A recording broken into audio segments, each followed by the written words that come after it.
Yeah, so what I did was I basically knew that I'm going to skip those three questions and I'm going to attempt all the remaining 17 with complete focus. And I knew those three edits that I had, I'm going to use it to come back to the MSR questions and redo it. Right. And I did this exact same thing in the second attempt. Just Right. went through the fourth, fifth, sixth question, finished my 20th and came back and then could do the end. I think because I had 10 minutes left at the end.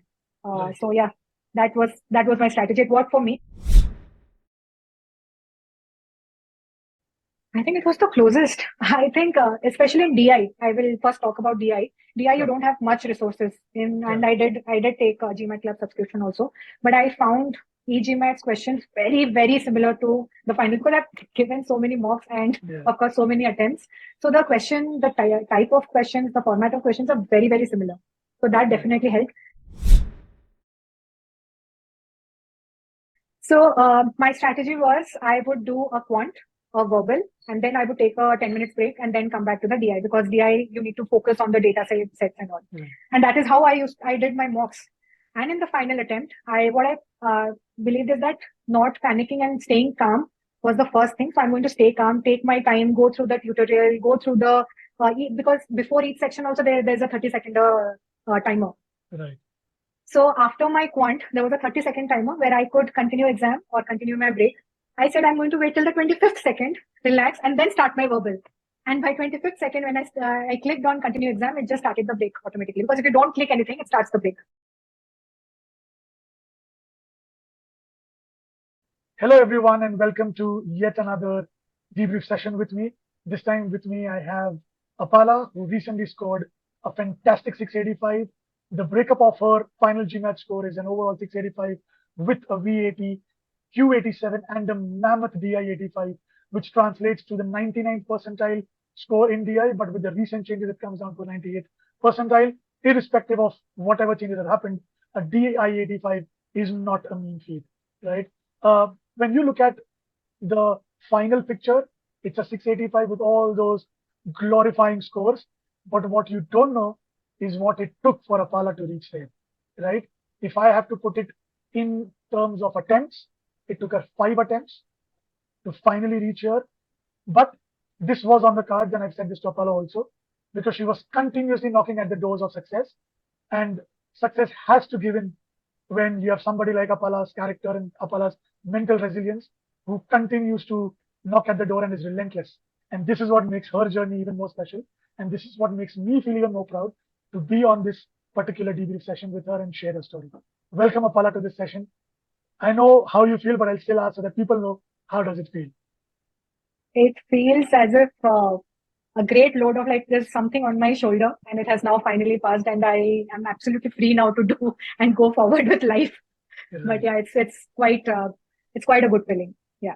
I know. And we actually spoke about this yesterday itself. So I understand that things would have kind of sunk in, but I still know the magnitude of this achievement for Yeah. you. So congratulations to you again. Thank you. And Thanks, Dhruv. right. So Avala, your story is going to be an inspiration for a lot of GMAT aspirants because most of them have a story like yours. Are either going through those milestones where you were once going through a few months back, the same amount of mental turmoil and stress and a lot of things happening simultaneously, and your story is going to be a ray of hope for them. That if Apala can do it, they can do it too. Right? So Yeah. thank you so much for doing this. So Apala, let's start with a bit about your background to help our viewers and GMAT aspirants know where you come from. I am basically a category head in a company called Pidilite. I work with the brand Fevicol, and it's been 7 years I've been with the company. And yeah, I'm looking for my next MBA. So hence I started preparing for GMAT. And then of course the next half of the journey still remains. So let's hope for the best. Oh, absolutely. I think the right time for you has just begun. Yes. With the onset of this last score that you just had, right? Yeah. But Aparna, let's talk about all those 5 attempts, just briefly, okay? To just give people some context. You started your journey with the classic edition. Yes, right? I've seen 3 attempts. You've seen everything in GMAT, basically. Yes. Right. So you started with the classic edition, and the first 3 attempts were classic edition attempts. I remember because this was long back, so I remember a bit about those attempts as well, wherein initially you were finding it difficult to find consistent time for preparation, which is why a few attempts did not go well. But I think you were always on the right track once the GMAT focus edition started. Because when I spoke with you for the first time before the 6:45 attempt, when you were restarting your prep, I could sense a bit of determination this time. Of course, it was there earlier as well, but this time it was something different. It wasn't that usual thing. It was that this time I am going to break that door if it doesn't open. And I am willing to do everything that it takes. So I could sense that, right? Which actually made me feel, okay, Apala is on a mission this time and she is going to do it this time, right? So, but then of course it ended up with a 6:45 and then a 6:85 happened. So let us start with what exactly was your, little stint with the DI prep. Because to break your previous score, your starting ability in the GFE, 585. So you improved by 100%, 100 points, which is mammoth, right? Your quant was a 79, which ended up with an 87. Your DI was a 78, which ended up with an 85, a DI 85. Verbal stayed at an 80, unfortunately, despite you doing really well on the course and on the preparation front. We'll come to that as well. Let's start with your DI bit, right? The cherry on the cake, right? Or rather the entire cake, whatever you want to look at it like, okay? So DI 78 was where you were starting. Because you had given the classic edition, this was a new territory. What was your initial approach towards DI? What was your mindset when you were just starting with? So I think this time I started with the DI course because Quant and Verbal, I had done a part of it with breaks. So we started with DI, I remember, and we started with the two-part analysis. And in the two-part analysis, also the Quant bit of it was sort of easy because I'm more comfortable with the Quant. But what came in as a challenge was the Verbal. And I remember I took a long time. I think I took almost 3 weeks to finish the TPA course in the e-GMAT coursework. And I kept on knocking that I'm not able to get this. I'm not able to get this particular subject well. Then you said wherever we have gotten a B or C grades, you have to do it again. So I redid it, and it took me a long time to cross that TPA. But I think finally I managed to do the entire course and get a certain percentage in the TPA in the semantic level. Post that, of course, in DI I went to MSR. MSR was again a huge challenge. Because I'll tell you a fear of mine, I'm actually quite fearful of the long text questions, which is why in RC also and MSR, in the moment I see a long text, that just there's a mental barrier which I had to, go forward and break it. And this I did, especially in between the two attempts this time. I consciously made sure that I'm going to approach all the long text questions with an open mindset, and I'm going to read it, focus on it, and I'm going to read each and every word very carefully. And comprehend it and internalize it as I go through. So that was my approach, and I did it very consciously. And I think that really helped me, which is why I think more than the 685, just to score 3 on 3 on MSR was a kind of a different achievement altogether. So that happened in MSR. And then DS, data sufficiency and graphical interpretation and table analysis was quite easy. I could sail through all the threshold quite easily. So so data insights, definitely the TPA verbal part, and the MSR part is some other two areas where I took a long time to get over. Right. So these were the challenges that you faced, and you overcame those challenges really brilliantly. Right? Those two challenges, those two challenges, and also in the first attempt that I did in DI, timing was a big challenge because I used to get stuck because the MSR questions normally took me around 8 to 10 minutes while attempting, and it always comes before 10th question. So there was a little bit of a strategy that I applied, and in fact we spoke about it also after my first attempt when I decided that I'll go for the next attempt because I wanted to crack this. So so what I did was I basically knew that I'm going to skip those 3 questions and I'm going to attempt all the remaining 17 with complete focus. And I knew those 3 edits that I had, I'm going to use it to come back to the MSR questions and redo it. And I did this exact same thing in the second attempt. Just went through the 4th, 5th, 6th question, finished my 20th and came back and then could do the end. I think I had 10 minutes left at the end. So that was my strategy. It worked for me. I think people can decide how they want to go for it. Perfect. That's actually true. The reason why I was sharing my screen and showing your account is for people to see that the journey was a little rocky. It wasn't as rosy as it looks like, right? And a TI 85 grade. But if you look at those grades, there was a C grade there, which is okay. It is normal. because this is a marathon. This is not a 100-meter sprint. There will be Yeah. off days. There will be files where you struggle a little bit, but what is important is what you do after that. And that was something that you always did correctly. I showed people those, multiple attempts on a particular file to figure out what you were missing, right? Yeah. And then if you look at, if I just share my screen again, to just show how you did well on the cementing quizzes, because you put in all the effort first, right? It's right here, right? Let me know if you can see the Yeah, we screen can for the see. cementing quizzes. It's loading right now. Yeah. So can you see this TPA? Yeah. So look at this. And this is so consistent, right? This is fantastic. Look at this upward trajectory. Let's come to data sufficiency. You see the same over here as well. So Yeah. this is all about diligence. This is all about not giving up.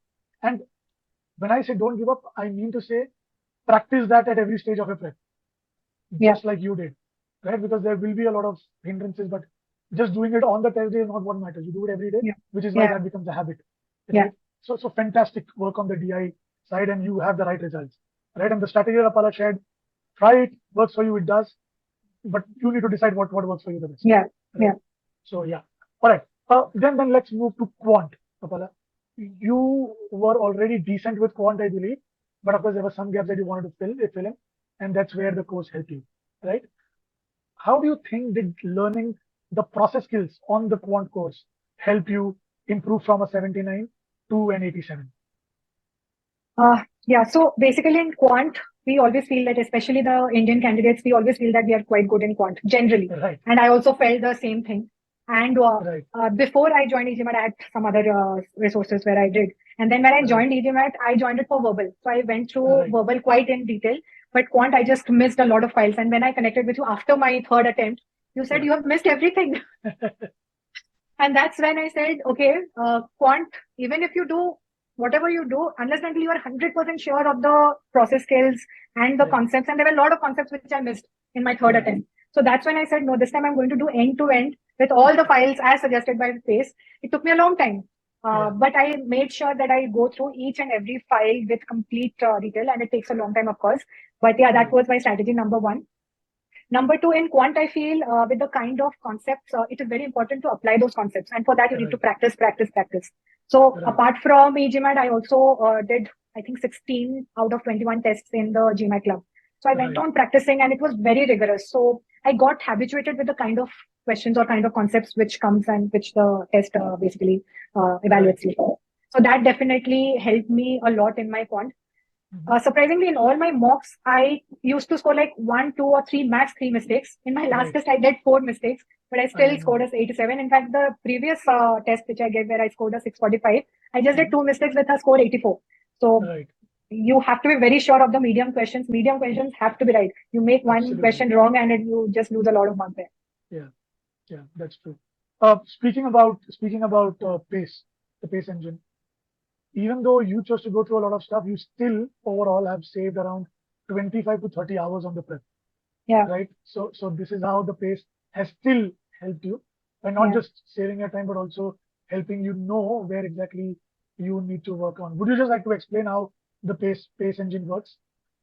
Yeah, of course. Of course, there are, you start with the diagnostic quiz and then the concept quiz. And if you are really good at it, it is going to skip a couple of files that you can see over here. I sometimes, if I like, for example, this one in terms of mixtures, if I'm not sure of mixture, I used to switch off the Pace and I used to go and still see the files. So those I did, but definitely it helps you to identify your weak areas and then jump to the necessary concepts which you want, which is necessary for your preparation. So that definitely helps you and saves you a lot of time because the course is quite vast. Yeah. Right. So, I mean, the fact that you were able to save around 25 to 30 hours. That also is quite a bit. Yeah. Yes. That definitely. Especially for someone like you who's been in this for such a long time. For you, for everybody, in fact, who's doing the GMAT, we are always, tied around the clock when you want to take the GMAT. There's always some time constraint, and these little things they do help, right? This definitely helps. Yeah. Right. Apala, how close do you think were the Scholarinium questions to the official GMAT? I think it was the closest. I think, especially in DI, I will first talk about DI. DI, you Sure. don't have much resources in, and Yeah. I did take a GMAT Club subscription also, but I found e-GMAT's questions very, very similar to the final because I've given so many mocks and Yeah. of course so many attempts. So the question, the type of questions, the format of questions are very, very similar. So that Yeah. definitely helped. And I think the, all the different types of like answered, unanswered, incorrect, correct, incorrect answered questions, the number of times I would have given in DI and Quant, if you can show it, I mean, it is like crazy. Like I used to come back from office, go to that incorrect questions I used to choose and redo it again and Right. again. I think one question I would have attempted like 3, 4 times, incorrect questions especially. Right. So that aspect in scholarism really helped because I literally exhausted all my questions by the end of it. Right. So that definitely helped me. Apala, you just, I think, raised a very important point here. And because we are talking about it, I just show it this as well. So many aspirants who are like right now starting with the course, when the mentors ask them to go back to incorrect questions, the first question they have is, how will I benefit? What is the point? Why am I doing incorrect questions? Right? If you just want to explain to them as to how does solving incorrect questions, that would be great if it comes out from your mouth because you are successful and people would of course value your words. Yeah. So, see, there will be a part of your brain which obviously knows that, okay, I've done these questions, but Yeah. still there were times when even an incorrect question after doing a strategic review, and again you go back, say, after a month or month and a half and do that, Right. there will be a few questions which you'll do wrong. And that is Correct. where, redoing that and, the concept, the process skills has to be really ingrained in your brain. And there have been certain concepts or application of those concepts in all the three courses, which has helped me by redoing the incorrect questions. Right. So it is sometimes it is not just about going on attempting as many questions as you can, but being very sure of whatever you know. You need to be like it has to be like muscle memory, especially with DI and Quant, all the different concepts and processes. So that definitely helped me a lot. And yeah, by the end of it, DI the resources are very limited, even in different types of. So yeah, you need to do the incorrect ones again and again, and that will definitely help you. So because I've been for a long time, so going on doing it just helped me. It became my muscle memory. Some of the concepts just became my muscle memory. Right. That's true. Thank you for explaining this. So now people would know as to why is it important. So I was just looking at this little thing here. I'll share my screen for everyone to see. This shows your improvement in the word problems section, and these are hard questions.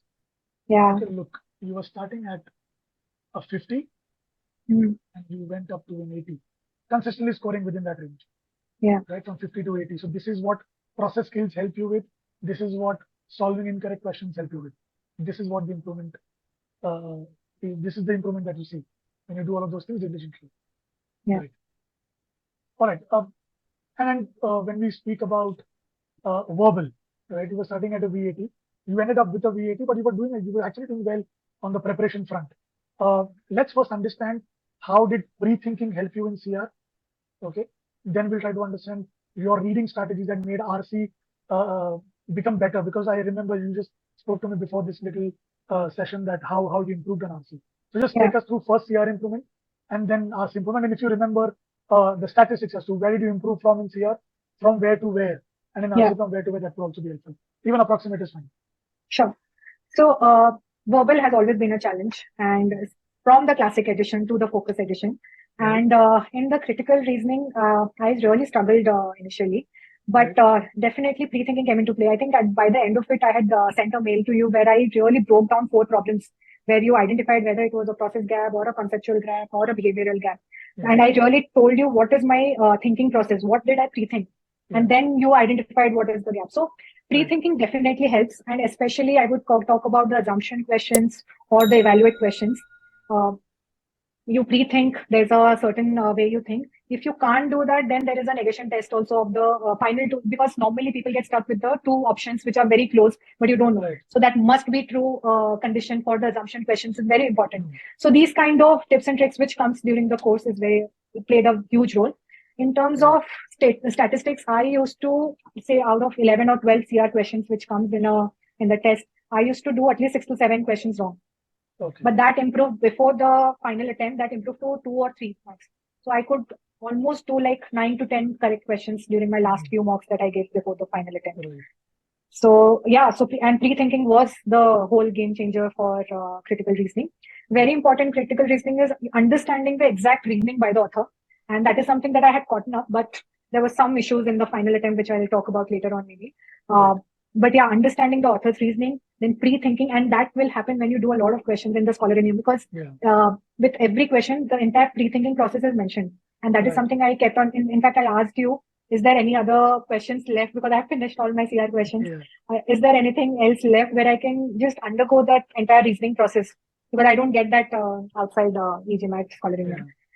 So yeah, that definitely helped me in CR. In RC, again, my fear of long texts.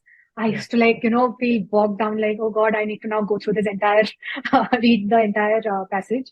But I sort of, here my entire behavioral change that I think came into play, where especially in the last 1.5 months, I said, I'm going to really start liking this passage, and I will read it as if I'm reading a storybook, and I'll learn something from the passage. That was my whole strategy of going to the RC passages.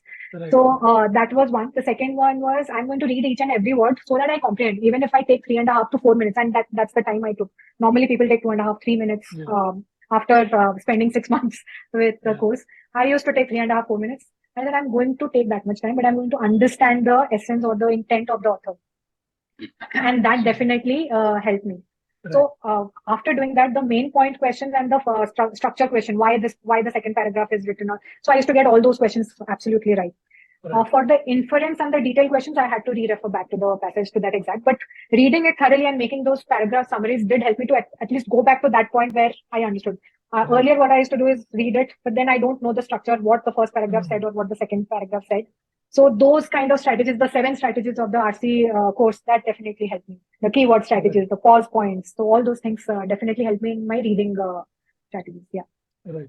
So you improved your CR from, I would say, maybe 40-50% in hard accuracy. You said 9 to 10 question out of 12, right? Which is around 80-85% accuracy. Yeah. Right. That was for CR. For RC, how was it? RC, out of again 12-13 questions, I used to around 7-8. It was to be incorrect, and I did, I think 2 to 3 incorrect in my final attempt. So that definitely helped me at least maintain my average. Yeah. Again, from 45% hard accuracy to around 80-85% hard accuracy. Yeah. And do you remember initially how long would it take for you to solve a particular RC passage? And by the time you ended, how soon were you able to do it? I used to easily take 4.5, 5 minutes for reading a passage, and that was not comprehending completely. And I used to reread it, and it used to take me like, for 3 or 4 question passage, it used to take me 12-13 minutes at least, which was a long time.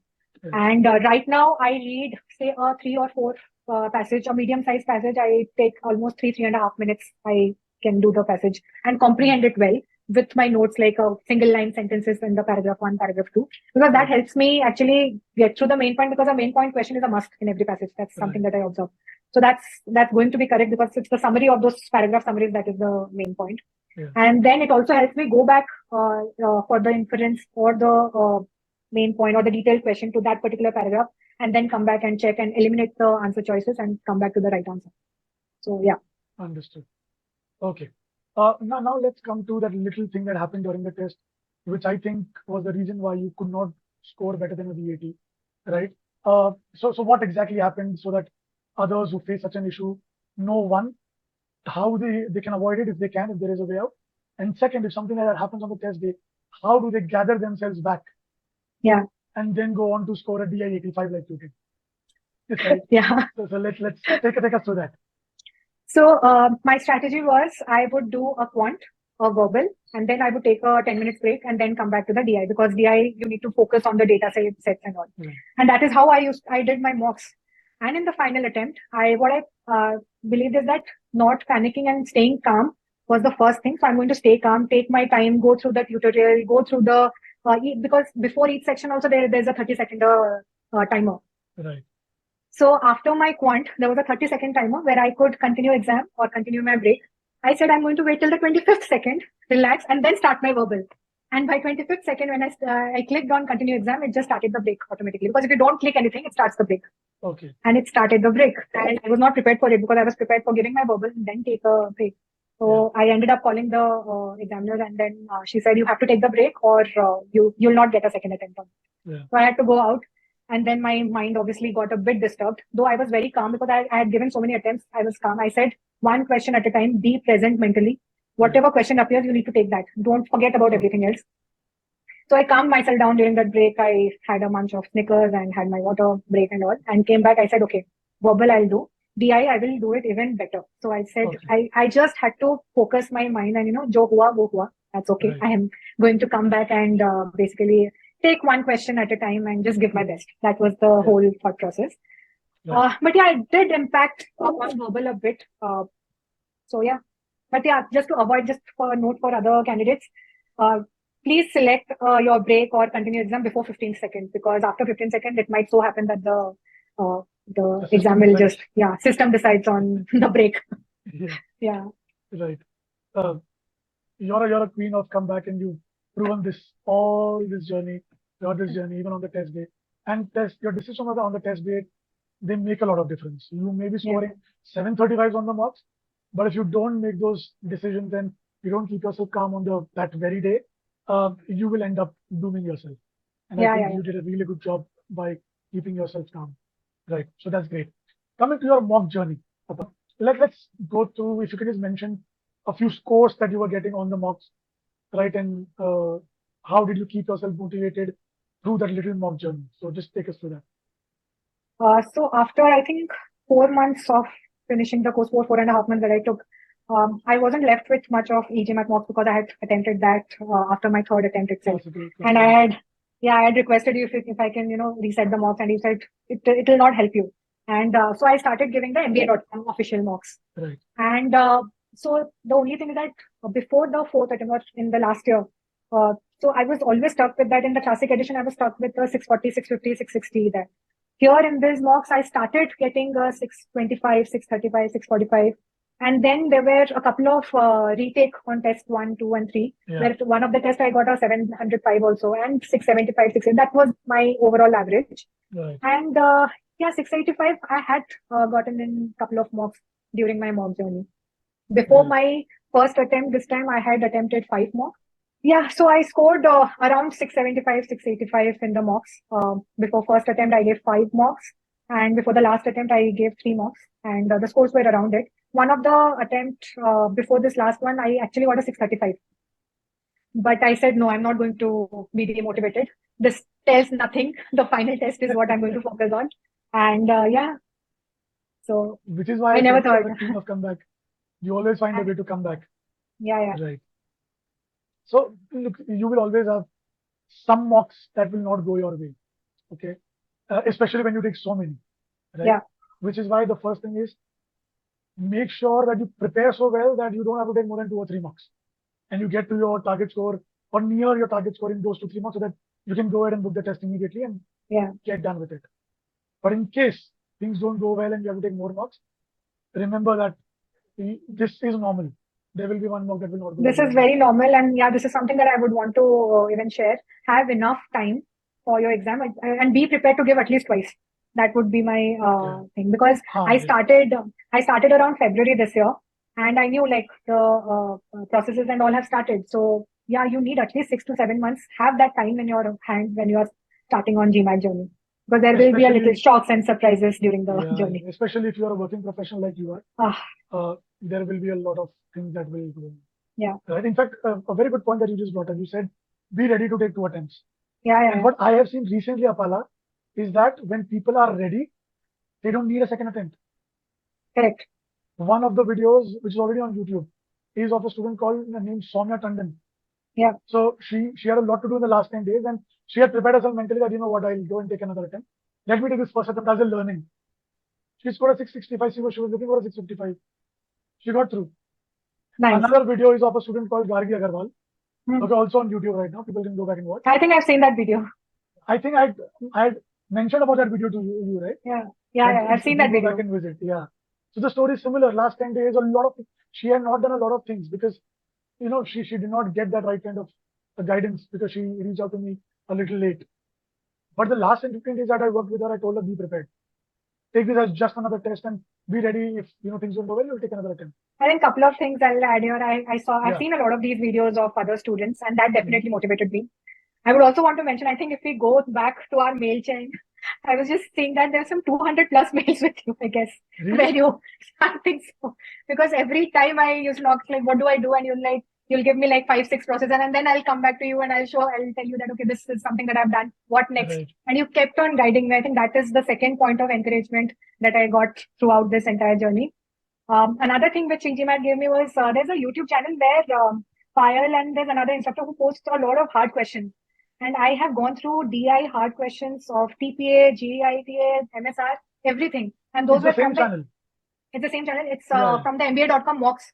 And that really helped me. So what I used to do is while I used to travel, because I stay in Bombay, there's a lot of traffic. I used to see those more videos on the way. So that used to be my entertainment during the journey. But yeah, all these things, a lot of interesting stories during the journey. Right. I mean, I never knew that we had more than 200 plus conversations between us, but I do remember a lot of stuff. I do remember that you were one of those people who, when would share an analysis, it would be so deep, something that I would really recommend a lot of people to do. So basically, Apala would keep on digging till the time she would not have to stop asking the question, why this happened. Right? Something I remember I shared with you initially, right? And you continue to do that because root cause analysis is something that is the key, because without that, even I as a mentor cannot help you. Right? When you go to a doctor, you need to tell what is happening. You need to give symptoms. Yeah. If you just come and tell me, check my entire body, I don't know what's happening, it's difficult for me. Right? Which is why error logs are important. Any advice on how to maintain error logs and why are they so important? It's like the most important thing for your journey. If you keep on doing the same mistake again and again, you're not going to improve. So hence it is important that you maintain an error log. Sometimes I came back to you asking for certain, formats, because in DI, when I started, I think not all chapters had the error log. So you said you can make it in this format, and in the Quant you can just go and entering, and that is what I meant. I kept on, keeping the track of it. Most important thing is the last column, where I used to enter the comments on my language, of course, the way I used to understand. So I used to basically identify, okay, this is where the mistake happened, and this is something that I'll not do again. So very important, and especially before my mocks, at least 2 days before the actual test, I don't attempt mocks, and the only thing that I refer to is the error logs. Good. And in the last attempt, I didn't go through the concepts also. I just went through the error logs. That's all. Okay. So that definitely helped. That's a very good practice. Nice. And when you have a long journey, it's always better to have companion, whether in life, marriage, or any journey, right? So I'm sure in this story where you were the protagonist, I'm sure there was an ensemble cast. Absolutely. Right? Which was maybe your husband, your family, in the personal front. On the GMAT journey, it was me and my colleagues in my absence. How do you think did the mentorship at e-GMAT help you? What part did that play in helping you get where you did? The first 3 attempts I did without a mentor. The first 2 attempts was with some other resources. Then I came to e-GMAT by just learning that they were, okay, first of all, it's not my husband, it's my partner. We're not married yet. Okay. So anyways, I just reached out to his friend because they had all gone to e-GMAT. All 3 of them said e-GMAT, all the verbal. So I said, okay, let me now go take it. And then I did my verbal. I gave the 3rd attempt. And then I went to an email where they said that, okay, you get a mentor also. That's when I actually connected with you. And then you said, okay, let's set up a call. And then we started that discussion. First and foremost is the coursework is already there with you. You have to do the self-study yourself. But what it really helped me is, providing a certain path. Like, okay, this is, you basically guided me, okay, if I'm ever going astray, okay, this is what you have to do next. This is what I have to do next. So that is one thing, to structure my entire preparation and get it together in the 6 months of time that I did. Right. The second most important thing is having that mental, courage to just go on and on without, failing. So that is another, that encouragement from you, that support from you, that it's still possible. But I never thought I'd see a 685, because the moment you click and the score comes, it is that moment of truth, right? Yeah. And this time when I saw 685, I was tears. But and the first person, obviously, I put it in my family. So the second person was you.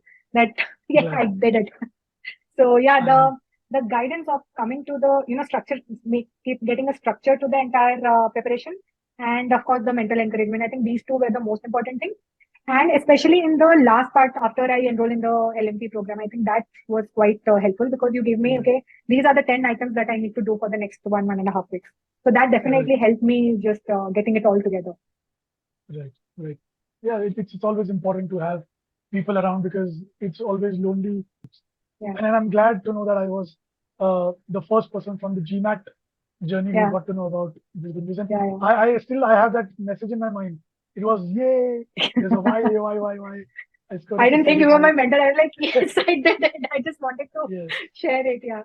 It was a very heartwarming thing to know. So I think we've discussed your entire journey, Apala. We don't even need to discuss about some last few strategies and advices, because I think your entire journey has been an advice and a strategy that anyone and everyone should and must follow, right? So with this, I think we've reached the end of this session, and thank you so much for allowing us, me, e-GMAT, to be a part of this wonderful journey. I'm glad it ended the way it did. But this was just the first step of your MBA journey. e-GMAT and I, we wish you all the best for the next steps. If you ever feel stuck on any other steps also, feel free to reach out to me and to us. Don't know in what capacity, but whatever capacity, we'll try to do whatever we can. Sure. Yeah, thank you so much, Joe. It's been a total pleasure to work with you over the last 7-8 months. Yeah. Same here, Apala. All right, guys, thank you so much for watching this video. We hope you learned a lot out of Apala's journey, and we hope this has motivated you to go out and do it yourself. So yeah, feel free to reach out to us, and thank you so much. Thank you.